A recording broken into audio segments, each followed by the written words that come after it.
take back to the streets.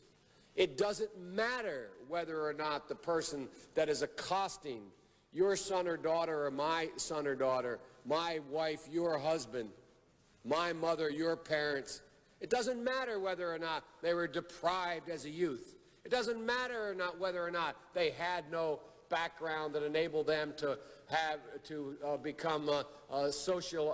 become socialized into the fabric of society. It doesn't matter whether or not they're the victims of society. The end result is they're about to knock my mother on the head with a lead pipe, shoot my sister, beat up my wife, take on my sons. So I don't want to ask what made them do this. They must be taken off the street. That's number one.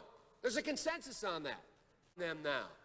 If we don't, they will, or a portion of them will, become the predators 15 years from now. And Madam President, we have predators on our streets that society has, in fact, in part because of its neglect, created. Again, it does not mean because we created them that we somehow forgive them or do not take them out of society to protect my family and yours from them. They are beyond the pale, many of those people. Beyond the pale.